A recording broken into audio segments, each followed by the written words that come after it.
Good evening, everybody. I am Tom Esch, and we start tonight with breaking news out of Nevada. The Associated Press is now projecting that Democratic Senator Catherine Cortez Masto will win her re-election bid in Nevada. And with that victory, Democrats will retain control of the U.S. Senate. We're here at Ted's Fish Fry on Western Ave in Albany. This is one of the businesses that's been struck by these thieves, and this is what they're after. What's inside of this container, it's the used cooking oil. Now, what they'll do is they'll back their van or their truck in that has a tank inside of it. They'll run a hose out here, and you can see this is in disrepair. The top of this is broken. They'll pump out the oil, dozens of gallons with their hose into their truck. It's all done in a matter of about 10 minutes. Another blow to the restaurant industry financially. One person who hasn't released a statement, or as far as we know, said anything about it, that's Lee Zeldin.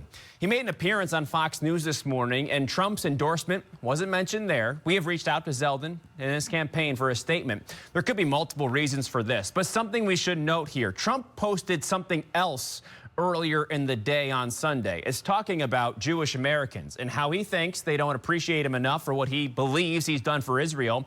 It finishes by saying U.S. Jews have to get their act together and appreciate what they have in Israel before it's too late. Lee Zeldin is one of two Jewish Republicans in Congress and has called out anti-Semitic attacks in the past. In past interviews, Zeldin has defended Republicans, saying he's never experienced anti-Semitism from the party. So, not long after Donald Trump criticizes American Jews, he endorses a Jewish congressman, Lee Zeldin, and now we wait for Zeldin's reaction. Stay tuned here to CBS 6 on air and online for updates. Welcome back, everybody. Don't adjust your television set.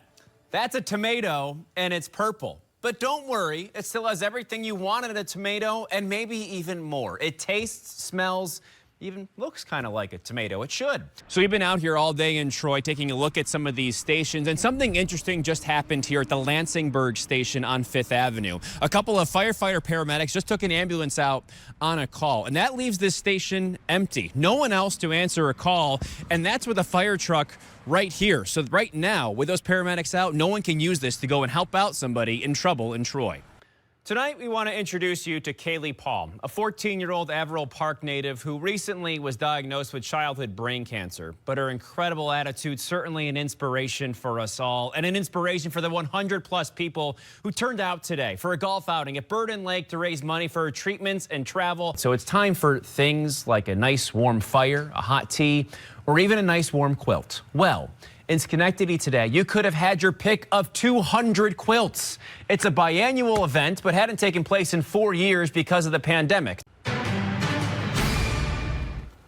Welcome back. We bring you back to that breaking news out in Saratoga County. New details being revealed to us as we speak, as the night goes on.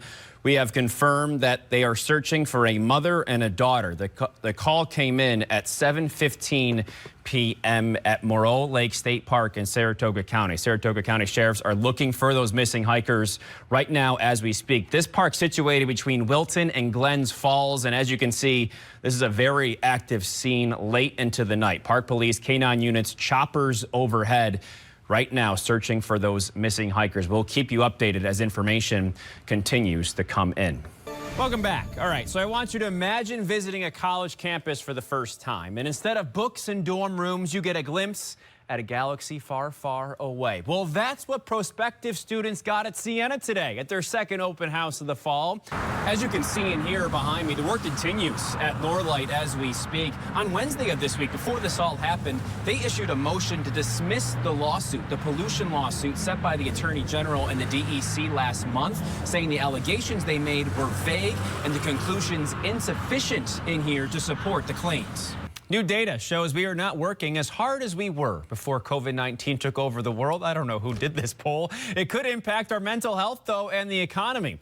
Medical reporter Liz Bonus explains how. Hundreds of supporters here tonight at Old Post Road Golf Club in Castleton on Hudson to cheer on their candidates as we get ready for Election Day, just a couple of days away. As many of the candidates here on the Republican side of the ballot, federal, locally, statewide, here in attendance here tonight, including the headliner, gubernatorial candidate Lee Zeldin. CBS 6's Tom Neshin live for us right now. And Tom, the governor hasn't spoken yet, but this is truly a who's who of Democratic leadership tonight. Thank you very much, Ann. Yeah, it's been a busy day for the governor. She's been around the state and now here at the Albany Labor Union Temple Auditorium as we're in this final stretch before Election Day. As you mentioned, a who's who of her supporters as well alongside these labor unions are here tonight to hear the governor speak here in just a little while. Tom, what do you got? Yeah, thanks, Liz. Political pundits say the races in Georgia and Pennsylvania among the key contests when it comes to whether control of the Senate will swing. We'll start in the Peach State, where right now Democratic incumbent Raphael Warnock going up against Herschel Walker, and this one has been close all night long. 72% reporting, still locked at 49% of the vote apiece, 24,000 separating those two.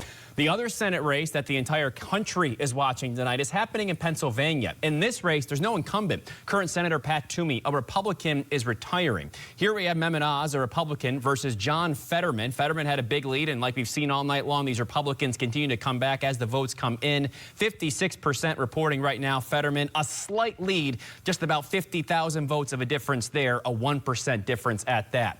Well, and as we enter this prevention week, we're also entering the season where temperatures drop and the heat is kicked on. And it's because of these drops in temperature that first responders say they see an increase in home heating related calls during this time of year.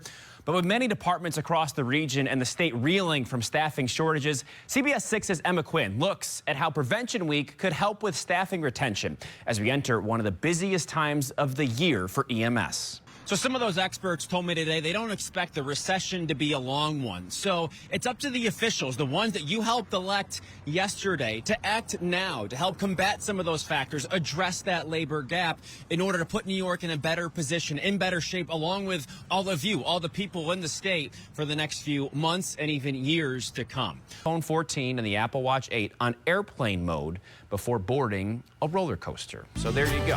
One app you're not going to have problems with is the Weather Authority app here at CBS 6, correct? I believe it should be okay. Could it have been somebody else that had lost them?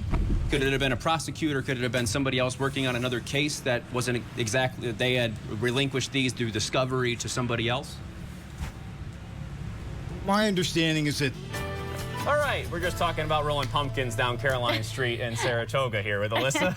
Just at the fall did festival. You witness it at all? No, I didn't see it today. And we've talked, you haven't seen a lot of these late newscasts. We've talked a lot about giant pumpkins in general. I know, and they can weigh like thousands of pounds or something, It's right? fascinating, it's like, yeah. What exactly are they like planting in the ground that these pumpkins can be so huge? It's a science, as they say, for sure. And Sure. The growing season probably over at this point, though. Not quite in the Hudson Valley, but for all surrounding areas, yes. Yeah.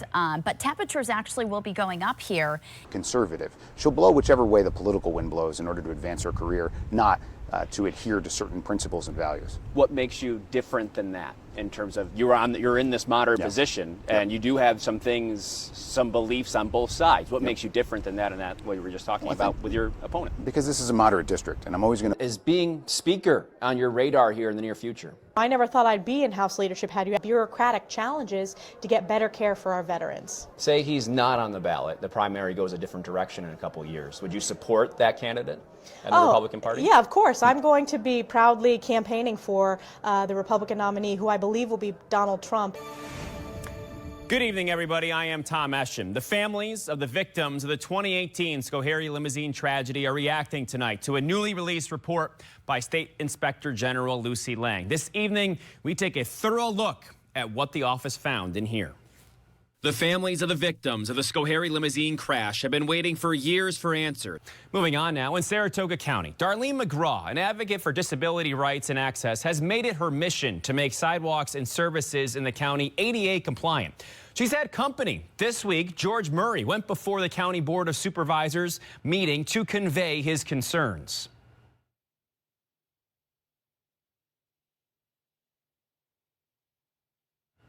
That's right, the room was silent. That was on purpose. An ASL interpreter unable to attend. Murray ended up needing to give his speech to a county clerk to read. His point made right there. 1 minute in, Bills backed up after a botched kickoff return. It does not matter. Winds blowing 30 miles an hour today, but a perfect spiral from Josh Allen to Gabriel Davis. 98-yard touchdown. Longest play for the Bills since Ryan Fitzpatrick connected with Terrell Owens on a 98-yard touchdown in 2009. Feels like a very, very long time ago. Craig, down in the Bronx today, the Ithaca Bombers, my Ithaca Bomb. I'm an Ithaca alum. A couple of New York teams. They beat SUNY Cortland in the Cortica Jug game in Yankee Stadium, 34-17. Gotta love that, being able to play in Yankee Stadium. Pretty incredible atmosphere for sure. Congratulations to Ithaca, and congratulations to you. Have a good night, everybody.